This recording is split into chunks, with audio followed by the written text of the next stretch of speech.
Hello all, welcome to Read to Share. Today's story is a book by the Large family called All in One Piece by Jill Murphy. Mr. Large was getting ready for work. "Don't forget the office dinner dance tonight, dear," he said.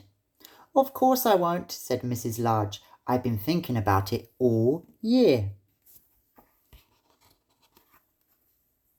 "Are children allowed at the dinner dance?" asked Lester.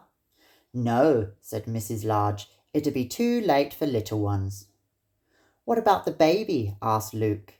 "Granny is coming to take care of everyone," said Mrs. Large. "So there's no need to worry." Granny arrived at tea time. The children were already bathed and in their night clothes. Granny gave them some painting to do while she tidied up, and Mr. and Mrs. Large went upstairs to get ready. Luke sneaked into the bathroom while Mr. Large was shaving. "Will I have to shave when I grow up?" he asked, patting foam onto his trunk. "Go away," said Mr. Large. "I don't want you ruining my best trousers." The baby crept into the bedroom where Mrs. Large was putting on her makeup. Mrs. Large didn't notice until it was too late.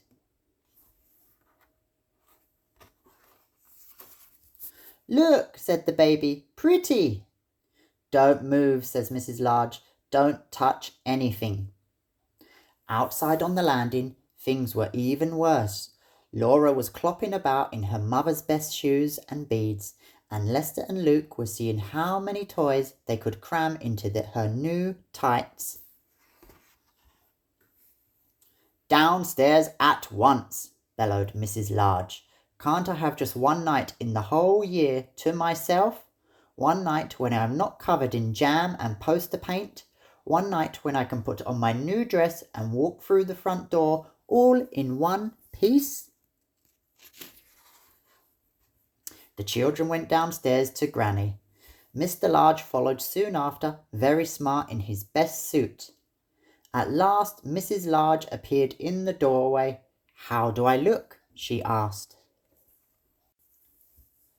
"Pretty, Mommy," gasped the children. "What a smasher," said Mr. Large. "You look like a film star, dear," said Granny.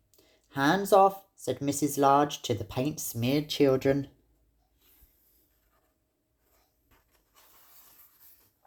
Mr. and Mrs. Large got ready to leave. "Goodbye, everyone," they said.